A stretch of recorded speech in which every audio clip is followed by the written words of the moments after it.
Вы смотрите еженедельную итоговую программу «Якутия день за днем». В материалах наших корреспондентов расскажем о главных событиях в Якутии и за ее пределами. В студии Александр Лысак. Смотрите сегодня. День объединения. Жители многонациональной Якутии отпраздновали день основания республики. Шествия, концерты, салюты. Расскажем не только об этом, сколько народностей проживает в самом большом регионе России и как им удается жить дружно. Ятек не бросят. Республиканские власти берут ситуацию вокруг компании в свои руки. Повлияет ли арест владельцев предприятия на газоснабжение центральных районов Якутии? Уголь всем. В Нерюнгринском районе запустили фабрику «Денисовская». Однако на этом компания «Колмар» не остановится. Сколько рабочих мест создаст новое предприятие? Триумф якутского кинематографа. Фильм «Царь птица», обладатель гран-при Московского международного кинофестиваля. Мы узнали мнение критиков и продюсеров, а также выяснили, что послужило основой для сценария киноленты. Якутск может оказаться старше. Археологи обнаружили артефакты, которые доказывают: Якутску почти 600 лет. Неужели пора менять документы и переписывать историю? Спросили специалистов и горожан. Неожиданное продолжение получает история с голодовкой пожарных поселка Кангаласы. Напомню, на прошлой неделе сотрудники пожарной части устроили забастовку. Они требовали пересчитать зарплату по фактически отработанным трудовым часам, исполнить судебные решения по обеспечению снаряжением и провести проверку по отношению к руководству Республиканской противопожарной службы. Ее начальник, кстати, уже уволился. Добавлю, что бастующих призывали к диалогу. В Госкомитете по обеспечению безопасности и жизнедеятельности населения проходило экстренное совещание по этому поводу. Кангаласских пожарных приглашали, но никто не приехал. В итоге после визита уже в часть премьер-министра Якутии Евгения Чекина голодовку отменили. Исключительно показной ее назвал глава МЧС России Владимир Пучков. Вообще он достаточно жестко прокомментировал забастовку. Один пожарный автомобиль. За год 2 раза выезжали на пожар. 2 раза. Вот, что вот так посмотрите, что так. 2 раза за год выезжали на пожар. Один автомобиль, 9 водителей.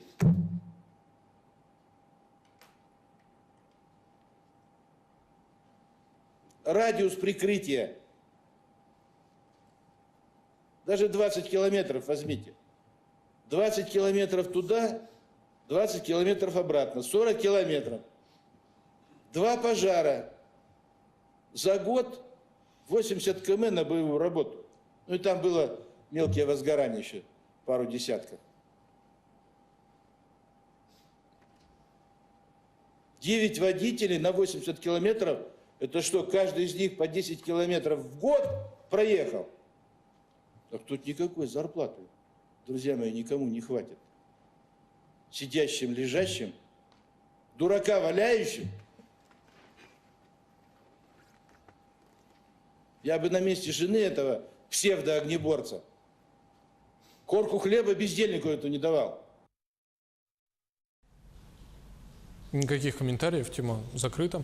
Вернемся лучше к главному событию для жителей Якутии. Накануне 27 апреля мы отпраздновали День Республики. 26 лет назад была принята Конституция Якутии, а 96 лет назад основана Якутская автономная советская социалистическая республика. У ее истоков находились Платон Алексеевич Аюнский, Максим Кирович Амосов, Исидор Никифорович Барахов и Алексей Елисеевич Кулаковский. Впервые национальный праздник якутяне отметили в 1999-м, а хронология торжества в 2018 году в нашем небольшом обзоре.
Неужели в День Республики мы празднуем лишь дату основания и принятия Конституции? О другом аспекте, национальном, мы поговорили с Александром Соловьевым, сопредседателем Ассамблеи народов Якутии. Он, например, считает, что 27 апреля уже давно стало днем единения национальностей, которые проживают на территории региона. Александр Юрьевич, 27 апреля – День образования Республики Саха-Якутия. Также у нас говорят, что 27 апреля – это День Конституции Республики. Можно ли сказать, что сегодня, 27 апреля, это все-таки уже день многонационального региона? В моем понимании это праздник толерантности, праздник добрососедства, потому что вчера на площадях города Якутска вы реально видели и убедились в том, что наша республика живет и развивается в условиях межнационального мира и согласия. Без этого невозможно было бы создать мощную экономику и те добрососедские отношения, которые существуют между жителями нашей республики. И я думаю, что вот та сегодняшняя ситуация в области межнационального общения, она должна, несомненно, поддерживаться, развиваться. И, соответственно, гармонизация межэтнических отношений, она должна вестись с самого маленького возраста. Да? То есть это, например, в Мирнинское отделение Ассамблеи народов создали детскую ассамблею. То есть воспитание межнационального мира и согласия, оно ведется уже с самого маленького возраста, с ребенка. Вот, кстати, о поддержке. В Якутии проживают представители более 100 национальностей. Какие условия уже созданы и что нужно еще, чтобы представители различных народов мирно проживали друг с другом? Ну, надо сказать, условия достаточно хорошие, потому что при поддержке исполнительных органов госвласти республики и при поддержке муниципальных образований у нас как раз вот состояние межнациональных отношений в республике очень стабильное. И, кстати, это отмечают практически все представители там федеральных структур. Надо сказать о том, что условия для национально-культурных объединений, ну, например, при помощи Министерства по развитию институтов гражданского общества и при поддержке Дома дружбы народов имени Алексея Алексеевича Кулаковского созданы очень мощные. В нашу ассамблею входит порядка 15 национально-культурных объединений, для которых созданы все условия для саморазвития. То есть это методологическая поддержка при помощи нашего ресурсного центра. Это у нас грантовая поддержка со стороны Министерства по развитию институтов гражданского общества. И в том числе это поддержка федеральными грантами для того, чтобы можно было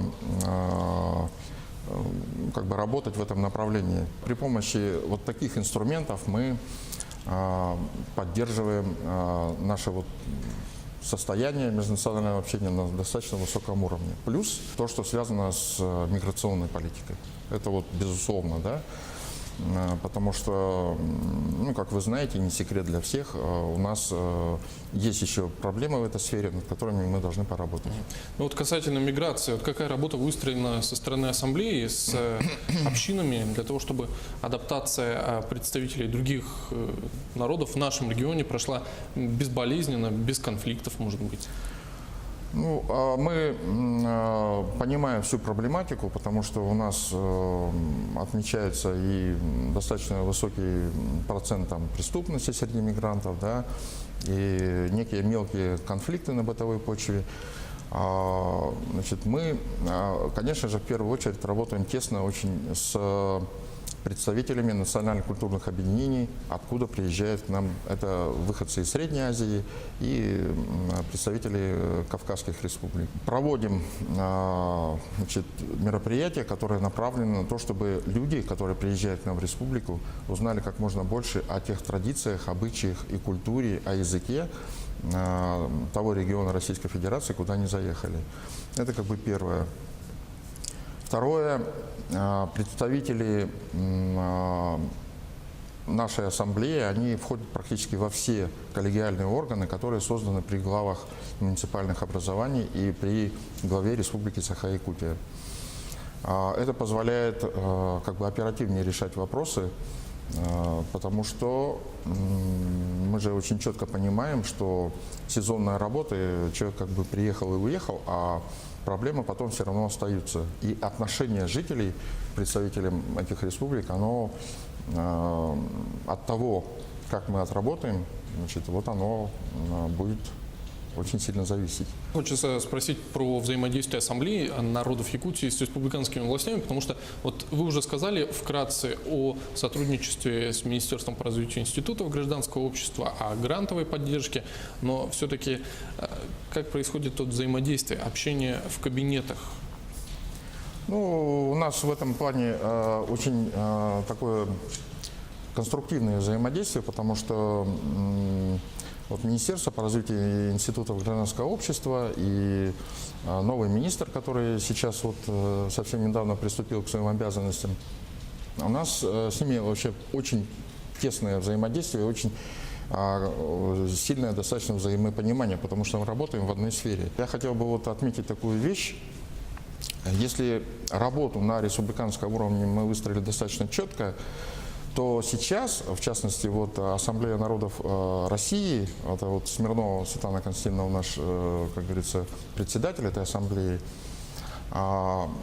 делает акцент на взаимодействие с муниципальными органами власти. Это низовое звено, скажем так, от этого зависит очень многое, потому что те люди, которые работают, как мы выражаемся, на земле, они больше понимают те проблемы, которые возникают вот в ходе этой работы, и достаточно успешно взаимодействуют. Взаимодействие с министерством, взаимодействие с муниципальными органами, взаимодействие с национально-культурными объединениями позволит нам сохранить вот ту ситуацию, которая сегодня в республике я оцениваю как достаточно хорошую в области межнациональных отношений.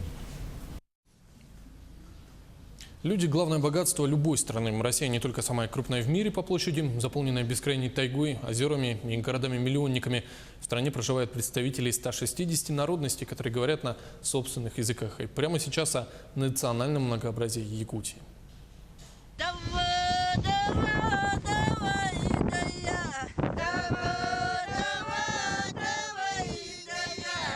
Традиционный танец эвенков – начало перед обрядом очищения. За 70 километров от ближайшего поселка. Обычаи предков на первом месте.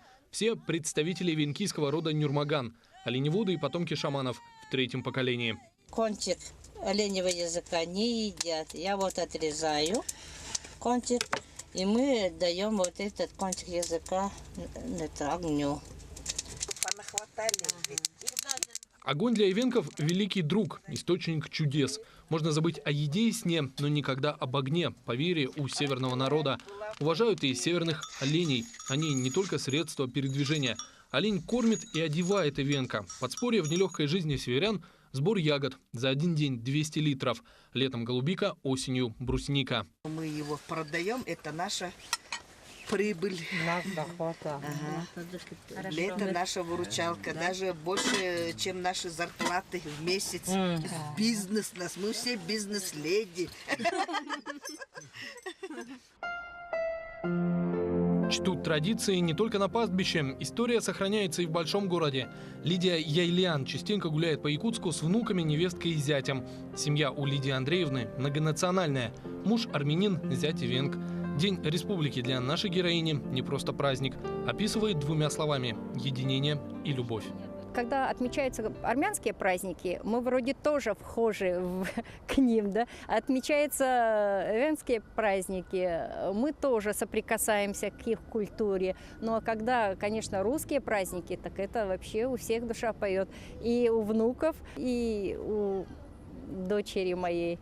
Маленькие Лиза и Левон не думают о собственной национальности. Рано, считает бабушка. Главное, не кто ты, эвенк или русский. Важно оставаться человеком при любой ситуации.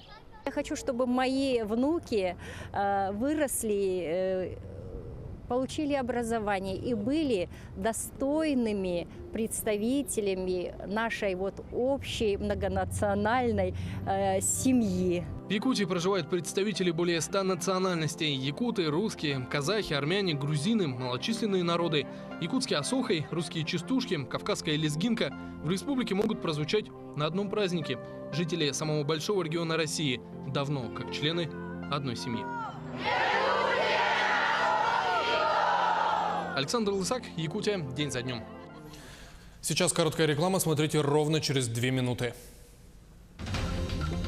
Газовую трубу перекрывать не будут. Власти Якутии обеспечат бесперебойную работу ЕТЭК. Уверяют, арест Зиявудина Магомедова, владельца компании, этому не помешает. Шахта запущена. Угольную фабрику «Денисовская» открыли в Нерюнгринском районе. Почему это показатель выгодного сотрудничества России и Китая? У якутского кино нет соперников в мире. Фильм «Царь птиц» режиссера Эдуарда Новикова признали лучшим на 40-м Московском международном кинофестивале.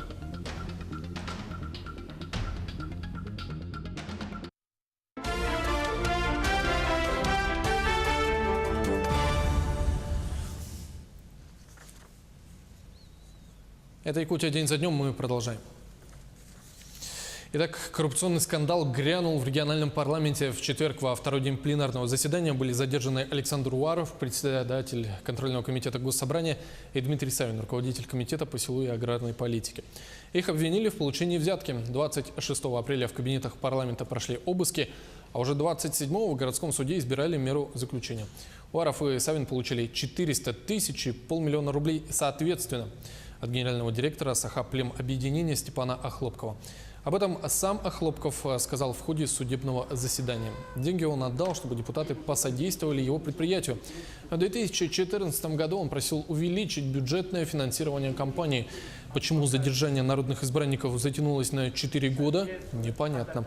Суд решил заключить Уварова и Савина под домашний арест на время следствия. Отмечу, если депутатов признают виновными, то им грозит до 12 лет тюрьмы.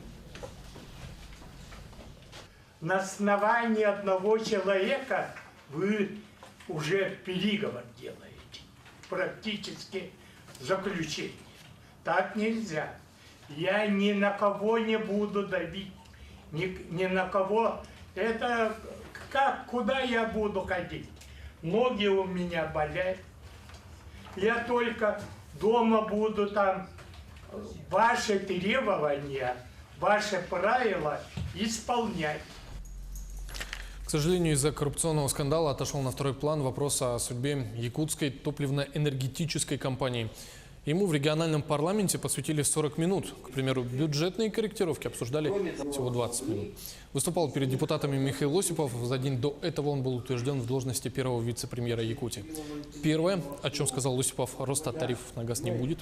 ЯТЭК, напомню, единственное предприятие, которое снабжает голубым топливом центральные районы Якутии. Повышенный интерес к ЯТЭК появился после задержания владельца группы компаний «Сумма» Зиявудина Магомедова, которому принадлежит предприятие. Олигарха обвиняют в хищении 2,5 миллиардов рублей. В ближайшие 2 месяца он проведет за решеткой до суда. Добавлю, что в офисах ЯТЭК прошли обыски. Сотрудники ФСБ изъяли документацию и данные с компьютеров. Если Магомедов получит реальный срок, то может стать вопрос о разделении активов «Суммы». Якутия к этому готовится. Будет очень правильно, если в моменте вот разделения этих активов, если это будет, мы будем претендовать на приобретение, наверное, скорее всего, акционерной собственности в какой-то сумме. Это может быть, ну, как минимум, блокирующий пакет 25+1, потому что у нас сегодня, конечно, пакета акций нет. Если это будет, то мы будем заявлять свои, ну, какие-то претензии. Теперь ЯТЭК вынуждена приостановить проект по строительству метанолового завода в Мигино-Кангаласском районе, хотя он уже прошел оценку воздействия на окружающую среду. Результаты были предоставлены в правительство республики, Министерство охраны природы и в муниципалитет. Предполагалось, что экспортировать продукцию предприятия будут в Китай, Японию и Южную Корею. Теперь масштабную идею придется отложить. К строительству завода собирались привлекать инвестора, но кто придет, если собственник сидит за решеткой? По словам главы Якутии, нужно сосредоточиться именно на стабильной работе ЯТЭК. Моя задача сегодня заключается в том, что соответственно организовать тоже работу правительства, парламента республики, чтобы мы все это дело не упускали и вели, так скажем, работу по прослеживанию, по мониторингу ситуации для того, чтобы обеспечить предстоящую зиму устойчивым, скажем, газом центральной группы районов. В правительстве республики и региональном парламенте создают рабочую группу, которая займется стабильной работой якутской топливно-энергетической компании. Она должна взаимодействовать с общественниками и прежде всего кредиторами. ЕТЭК задолжала банкам 11 миллиардов рублей. В начале мая планируется первое заседание комиссии, на которое пригласят основных кредиторов ВТБ и Сбербанк. Ранее премьер-министр Якутии Евгений Чекин встречался с членами совета директоров этих организаций. Насколько известно, компании заинтересованы в стабильной работе ЕТЭК, независимо от того, кто будет владельцем. Егор Борисов обратился к Дмитрию Медведеву с просьбой проконтролировать ситуацию вокруг крупного энергопредприятия. Налажены контакты и с Министерством энергетики страны. Мы получили поддержку о том, что министерство будет по-всякому содействовать взаимодействию республики, скажем, с группой компаний «Сумма», где сегодня пришли, ну не скажем пришли, а работают уже другие люди с точки зрения управления. Далее мы сегодня все-таки для себя, чтобы было понятно, определили риски, какие могут появиться вокруг ЕТЭК. И чтобы эти риски были минимизированы, будет правительство тоже работать.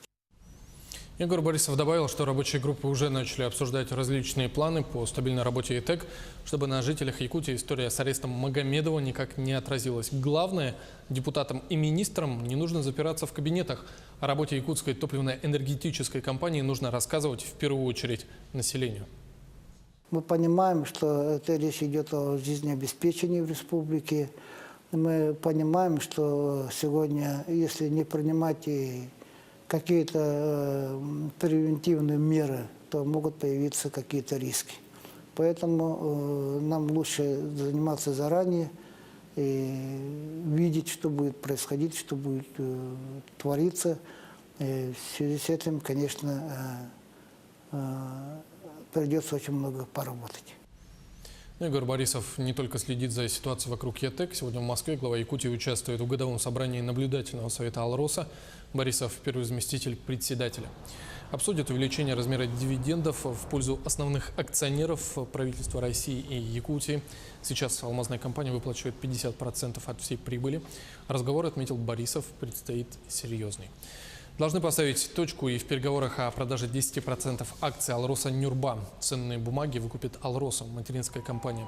Ранее генеральный директор Алроса Сергей Иванов заявил, что они планируют закрыть сделку до начала мая. Наблюдательный совет одобрил продажу акций в конце марта. Предполагается, что она будет оплачена за счет части средств, привлеченных от продажи газовых активов. Сегодня Алроса Нюрба добывает 20% алмазного сырья от всего объема Алроса.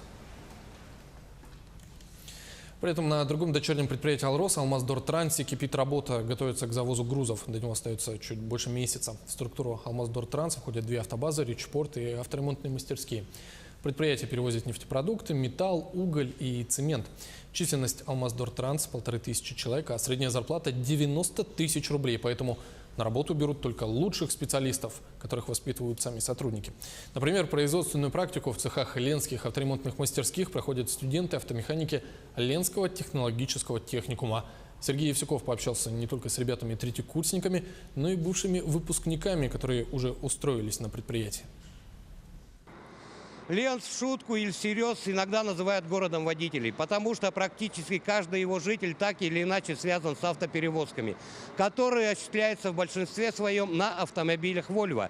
Техническое обслуживание и капитальный ремонт этих машин производится на специализированной станции, расположенной в здании одного из крупнейших предприятий города – Ленских авторемонтных мастерских. Станция технического обслуживания Volvo – идеальное место для практики. Здесь, как нигде лучше, можно отточить мастерство и профессионализм автомеханика. Роман Илфимов – один из лучших студентов техникума. За полгода он уже относительно хорошо научился разбираться в устройстве автомобиля Volvo. Знает, где именно и какие механизмы необходимо отрегулировать, чтобы двигатель шведа русской сборки работал исправно. Делаю мотор вместе с наставником, турбину снимаем. Вчера делали ступицы, все. Ну, хорошая практика здесь. Да, нравится очень. 6 месяцев уже здесь, со всеми душа в душу. Нравится осваивать ремонтную науку и другим студентам. Павел Шашин и его однокурсник Владислав Андреевский работают с элементами тормозной системы автомобиля. Колодки установлены. Теперь необходима регулировка очень важного узла машины.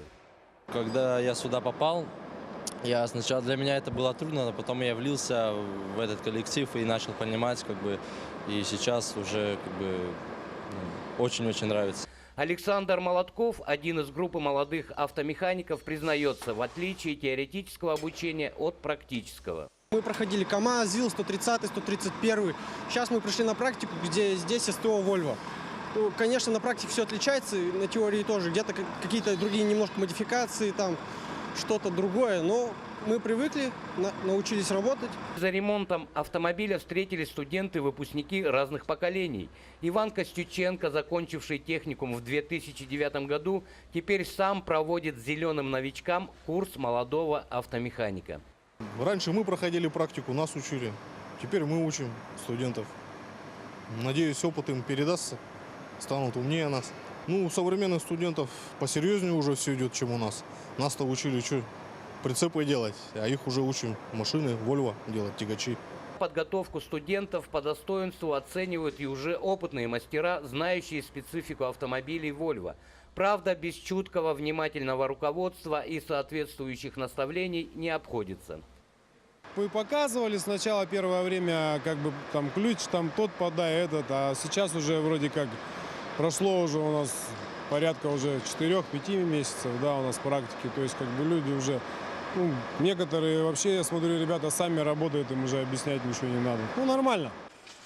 Не нарадуется на своих подопечных и куратор группы выпускников Галина Лучина. Она довольно часто бывает на предприятии. Теория теорией, но без практики классным специалистом не стать. В Ленинском технологическом техникуме мы обучаем теоретическому обучению. Проходит практику устройства автомобиля, ТО, техническое обслуживание, ремонт автомобиля. А здесь уже мы проходим производственную практику, в данном случае преддипломная практика. Ребята с удовольствием и вниманием впитывают знания, считают, что защитить диплом у них не составит труда. Он уже почти в кармане. Тема преддипломной работы у меня ходовая часть грузового автомобиля.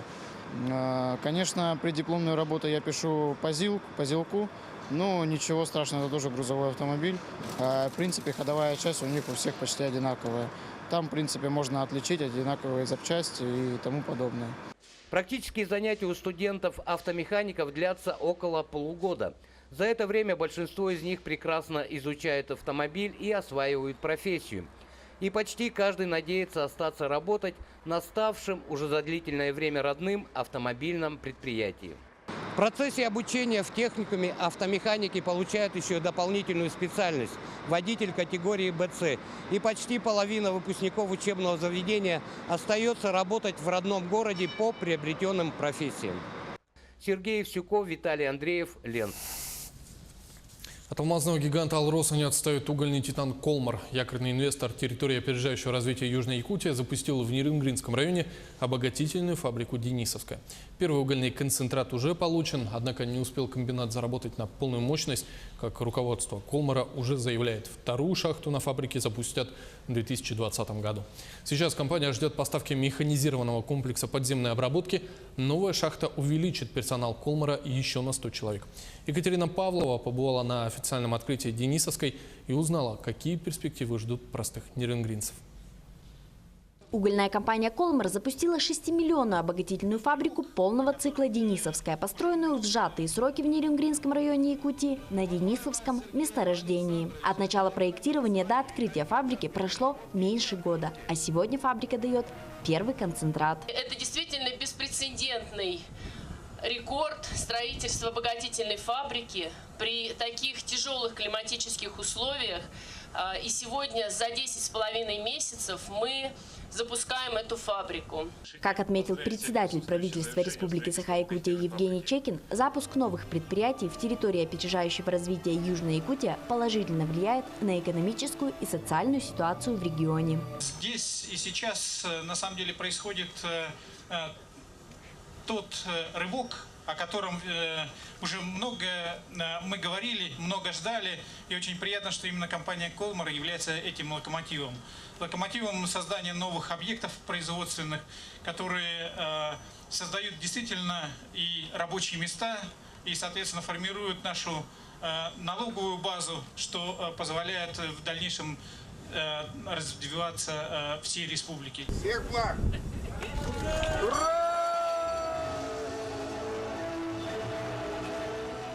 Фабрика «Денисовская» – это яркий пример плодотворного сотрудничества специалистов России и Китая. Совместная работа велась на всех стадиях продвижения проекта. Промплощадка обогатительной фабрики «Денисовская» совмещена с поверхностным комплексом шахты «Денисовская», что позволяет сократить расходы на доставку рядового угля от шахты до фабрики. Все здания и сооружения фабрики построены с учетом климатических и геологических особенностей Якутии. Для переработки углей здесь впервые в России применена технология, разработанная пекинской компанией машины и оборудования Авик Мэй Линь, где замкнутый цикл водно-шламовой схемы фабрики позволяет исключить применение наружных шламовых отстойников, а соответственно исключить негативное воздействие на окружающую среду. Это Денисовский проект для нас только первый. Это первый. А мы сейчас уже начали проектировать следующий, Инаклинский второй. И он будет такой же объем, как Денисовская фабрика. На фабрике «Денисовская» обогащаются труднообогатимые дефицитные марки углей, являющиеся ценным технологическим сырьем для черной металлургии. Коксующиеся концентраты, выпускаемые фабрикой, являются основой для получения высококачественного кокса не только при самостоятельном коксовании, но и позволяют привлекать для коксования в шахте значительное количество недефицитных, слабо спекающихся углей, что значительно повышает их конкурентоспособность как на внутреннем, так и на внешнем рынках и позволяет относить их к премиальным маркам. Сегодня на горно-обогатительном комплексе «Денисовский» порядка 160 человек работает на поверхностном комплексе. Внутри фабрики «Денисовская» создано 400 новых рабочих мест. Реализация стратегии позволит довести общий объем добычи и переработки на всех предприятиях «Колмар» до 20 миллионов тонн. И компании не обойтись без новых специалистов. В компании нужно людей за ближайшие 3 года порядка 4000 человек. Поэтому мы сегодня политику ведем такую, что привлекаем из ближайших регионов, ну, естественно, из республики, это основная надежда по привлечению кадров. Людей много с Иркутской области, с Бурятии у нас, с Хабаровского края, поэтому милости всех просим, никому не отказываем. В настоящее время компания «Колмар» реализует на Дальнем Востоке 3 крупных инвестиционных проекта – ГОК Денисовский и ГОК Инанглинский, которые стали якорными резидентами ТОР Южная Якутия, и специализированного терминала для перевалки угля Ванина Трансуголь в Хабаровском крае, который является резидентом свободного порта Владивосток. Рост компании позволяет уверенно смотреть в будущее. Развитие угольной промышленности означает появление новых рабочих мест, улучшение инфраструктуры и развитие не только Южной Якутии, но и всей республики. Екатерина Павлова, Вадим Барашков, Нерюнгри. Специально для программы «День за днем». Сейчас короткая реклама. Вот о чем расскажем ровно через 2 минуты. История о пожилой семье и гордом орле растрогала кинокритиков. Якутская лента «Царь птица», обладатель гран-при Московского международного кинофестиваля. Якутск может оказаться старшим. Археологи обнаружили артефакты, которые доказывают Якутску почти 600 лет. Неужели пора менять документы и переписывать историю? Спросили специалистов и горожан.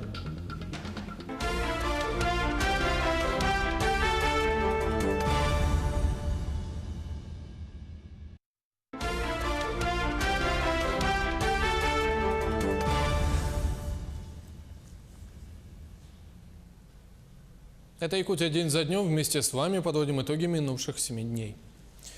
Якутию на неделе штормило. В мирном шквалистый ветер срывал обшивку с домов. На балконах дребезжали окна.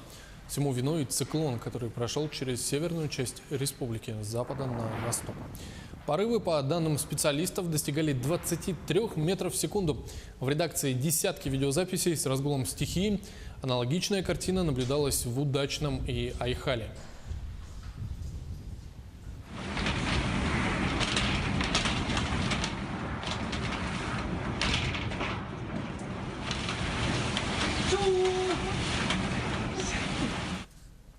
Ураганный ветер пронесся по 13 районам Якутии. Например, в Сунтарском из-за метеоусловий отменили занятия в школах. Там же снесло несколько заборов. Стихия оказалась сильнее, чем ограждение и в Верхнем Вилюйске. Металлический забор просто смяло, как кусок картона. Ну а в Вилюйске произошел обрыв опоры линии электропередач. Бушевал ветер и в Ленске. Порывы достигали 19 метров в секунду, сообщают в Центре управления в кризисных ситуациях. Из-за непогоды обрушились 2 опоры линии электропередач.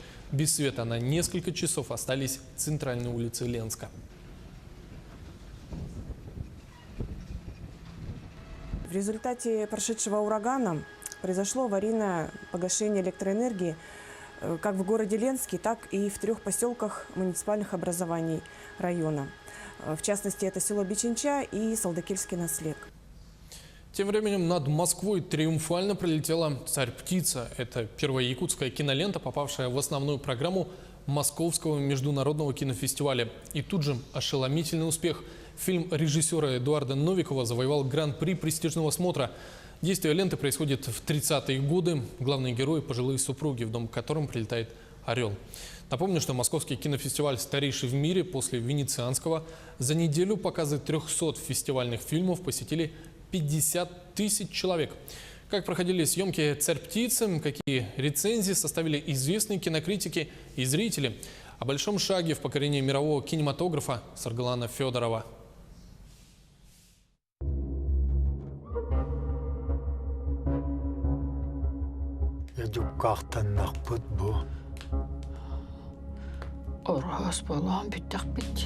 Великолепное использование инструментов символизма, простой, но очень глубокий стиль подачи истории и поэтичная изобразительность – все в одной картине. Хищная птица проникает в дом к семье стариков. События разворачиваются в глухой тайге. Якутская кинолента рассказывает о том, как главные герои уживаются с орлом. Основные темы картины – вера и искупление. Фильм вызвал и восторг, и слезы. Закономерный итог – гран-при Московского международного кинофестиваля. А главный приз, это гран-при, это как-то слишком ответственно, да, член жюри. Он даже показывал, как они голосовали там, они на этом доске нарисовали, и вот, оказывается, вот пишут фильмы, да, и они вот галочки ставили, и в моем фильме все поставили. На мировой премьере в Москве многие зрители впервые увидели отдаленный Алас, быт северного народа. Зрительская аудитория не только российские любители кино, но и иностранцы, кинокритики. Мне очень понравился фильм, замечательно, я узнал культуру Якутии, огромные эти обычаи, природу, просто замечательно, и такие культуру вот этноса, вот, и религиозный такие очень подход к этой картине. Я подошел к просмотру этого фильма с научной точки зрения. Тут своеобразный животный мир, необычный географический пейзаж, интересно выстроены взаимоотношения между царь-птицей и 2 пожилыми людьми. Мне это очень понравилось. Этот ритм, он так захватывает, эта энергия. То есть забываешь обо всех привычках московского человека, который природу воспринимает такой картинкой отстраненной. Все нервы обнажаются, чувствуешь себя внутри. Понимаешь, что человек, который живет в этих условиях, он вписывается в природу и все. И он уже никуда не денется, он уже привязан всеми нитками, всеми нервами привязан. Интерьерные съемки проходили в маленьком павильоне. В фильме 3 основных героя и максимально простые декорации. Единственная сложность – орел, который прилетает к старикам, находился в Киргизии. Поэтому съемочная группа использовала компьютерную графику. С помощью зеленого фона хромакей мы потом на постпродакшн подставили их в один кадр. А во время съемок актеры должны были представлять, как будто они смотрят на орлицу. Орел у нас все время сидит на этой полке. И вот здесь крепили шарик, и одни с орлом взаимодействовали актеры. Съемки фильма проходили в Якутске, Хангаласском улусе и в Киргизии. Идея снять фильм у режиссера возникла после прочтения рассказа Василия Яковлева «Состарившаяся вместе со мной лиственница». Рассказ совсем небольшой, всего 41 страница, но с глубоким смыслом. И в фильме, и в рассказе есть благородная старомодность, простота окраины. Герои и свято чтят традиции, с очень большим уважением относятся к природе. Именно этим и привлекает история о царь-птице. Режиссер мне говорит, нужна лиственница, говорит. Одна единственная есть посередине Аласа. Ой, ну и найдите вот. Сколько мы тут искали. И самое главное нашли, а потом говорят, ну что, говорит, дальше что? Ну дальше надо что-то построить. Лиственницу нашли в Хангаласском улусе, в местности Урюнбас. Селанки привезли якутских коров, построили балаган, возвели изгородь. Оказалось, царь-птица еще и давно забытая легенда. Сильный, да, ученый Всеволод Ионов. У него работа есть орел по воззрениям якутов. Есть там рассказы, да, вот, жителей, которые вот, действительно, оказывается, в старину старый орел не мог улететь в теплые края и оставался зимовать на зиму. Якутская кинолента заслуженно получила приз Международной федерации кинокритиков, одного из самых респектабельных киносмотров мира. Соперники – 15 картин со всего мира. Российских фильмов было 2. Один из них – якутский. Известный кинокритик Антон Долин отмечает, что «Царь-птица» не вписывается в европейский или американский контекст, а берет самое лучшее от азиатских корней. «Царь-птица» вполне может считаться квинтэссенцией якутской волны, хотя та уже чересчур разнообразна, чтобы сводить ее к одной формуле. И все же здесь есть слияние цивилизации с природой, единство прагматизма и магии, скупость художественных средств и естественность актерского существования. Те самые качества, о которых более богатому и профессиональному российскому кино метрополии остается только мечтать. Оценить творение земляков якутяне смогут этой осенью, когда «Царь-птица» выйдет в широкий прокат. Режиссер-триумфатор Эдуард Новиков переживает.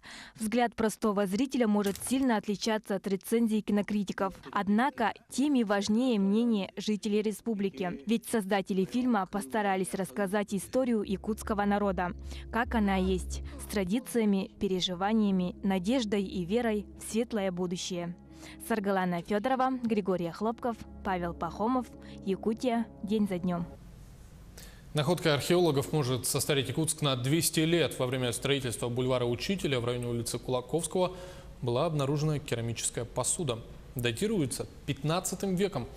Ученые считают, это доказывает, что якуты жили не только на левом берегу реки Лены, но и на правом, где находится современный Якутск. Неужели придется переписывать историю города? Только в прошлом году столица республики отпраздновала 385-летие. Когда можем перепрыгнуть 2 века, попыталась узнать наш корреспондент Саргалана Захарова. Разом все не решается, да? Зачастую как раз открытия делаются в лабораторных условиях, правда? Вот сейчас же у нас такая же ситуация, да, Розалина Кентьевна? Слюдяные окна, старинные монеты и даже костяная зубная щетка. Более 1000 фрагментов. Такой на сегодняшний день результат археологических раскопок в центре Якутска. Раньше на этом месте находился памятник архитектуры, деревянный дом, который сгорел в 1985 году. Прошлым летом бесценные артефакты чуть не оказались под бетонными плитами нового сквера. Ученые вовремя заметили ценные находки, стройку остановили. Мы, к сожалению, не разглядели среди артефактов обнаруженных вот керамику 15-16 веков.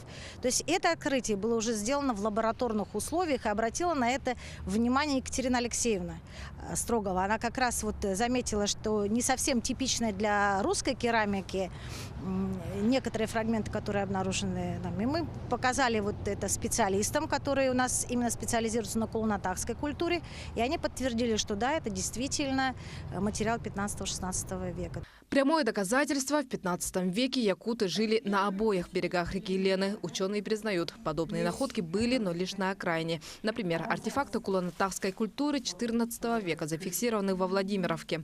Однако в центре Якутска подобного еще не было. В целом этот памятник имеет очень большое значение. Во-первых, для изучения происхождения якутского народа и формирования его культуры. Ну и во-вторых, конечно, это имеет большое значение для исследования истории города Якутска. Значит ли это, что историки ошибались с датой основания Якутска на целых 200 лет? Эксперты считают, историю города нужно вести из документально подтвержденного события. В нашем случае возведение острога, точнее с отчета Петра Бекетова 1632 года. Острог он поставил на земле намских якутов во главе князя Мамыка. Вот. А воевода Петр Головин, он перенес на левый берег острог в 1643 году. И здесь проживал племянник знаменитого Тыгына Эюх. Именно с тех пор историю Якутска начали писать в прямом смысле. Сегодня в Национальном архиве Якутии самый старинный документ датируется 1649 годом. Самый наш ранний документ был найден мной где-то около 10 лет тому назад уже. Называется он «Челобитное», да, из сибирского приказа, из канцелярии царя Алексея Михайловича, значит, через Тобольского воеводу. Он посылал нашему воеводе Францбековичу о посылке служилых людей. Ну, стрелецкий такой бунт был, послали людей. Здесь находятся документы с 20-х годов прошлого столетия и по наши дни. А вот самые древние документы, включая челобитную 1649 года, находятся прямо над нами. В этот зал получить доступ очень сложно, практически невозможно. Ведь для сохранности этих документов и хрупкой бумаги необходимо поддерживать определенную среду. Артефакты настолько чувствительны к внешнему воздействию, что из специальных боксов их достают раз в 5 лет для проверки и обработки. Доступ в зал имеет только один человек – хранитель архива, и только с письменного разрешения руководства. Более ранние, а значит и более ценные и не менее хрупкие бумаги хранятся в Федеральном архиве, в том числе и отчет Петра Бекетова. Стоит ли пересматривать дату основания Якутска и насколько важно это событие для самих горожан? За ответом съемочная группа вышла на улицу. Это, конечно, если научно подтверждено, конечно, это больше 400 лет получается города Якутску. Я думаю, это будет очень здорово, если это подтвердится. То есть это повысится уже столько существования. До Бекетова, получается, мы тут жили же, это же правильное мнение же. Менять нельзя, потому что это история. Ну, наверное, это очень важно, потому что мы не просто говорим о годах, мы говорим об истории, мы говорим о жизни многих людей, которые жили в этот период. Наверное, они были основоположниками всего того, что сегодня мы видим. А историки о пересмотре даты даже и не думают. В мировой практике известен не один пример, когда отсчет ведут не с первых поселений, а с конкретных событий. Если мы посмотрим, то дата основания Москвы отсчитывается от времени первого ее упоминания в документах. Хотя до этого времени на этом месте находилась боярская усадьба, то есть поселение уже было. И ни для кого не секрет, что на Боровицком холме есть неолитические поселения. Дата основания Нью-Йорка, это 1629 год, отсчитывается от времени основания первого европейского поселения, а не от индийского стойбища, которое существовало на острове Манхэттен. Если все-таки дату основания Якутска поменяют, то возникнут некоторые сложности как в теоретическом плане, а это пересмотр всей истории столицы, так и в практическом. Ведь придется затратить немало сил и времени для того, чтобы поменять все баннеры в городе. Саргалана Захарова, Николай Необутов, Евгения Андросова, Владимир Павлов, Якутия. День за днем. Копаются в истории не только археологи. Простые якутяне начинают все больше увлекаться генеалогией, наукой о родственных связях.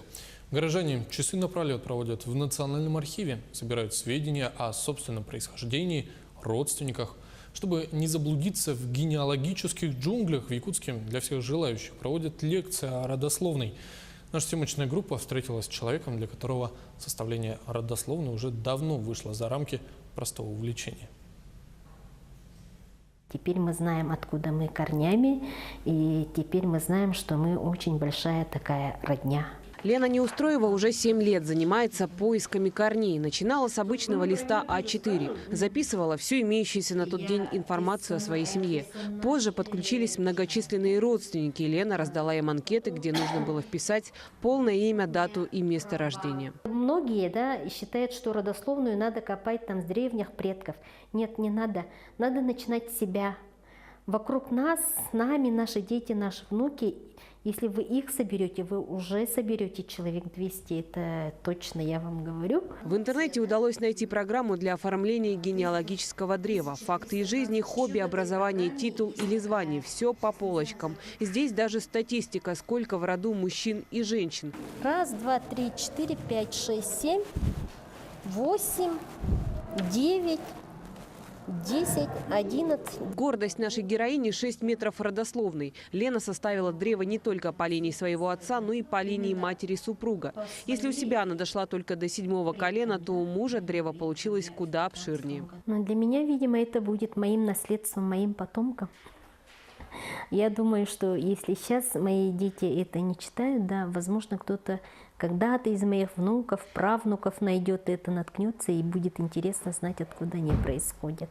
Информация, собранная по крупицам, теперь гордо выставляется на родовых эссехах. Еще Лена Неустроева – частый гость лекций по родословной, которую проводит Национальный архив республики.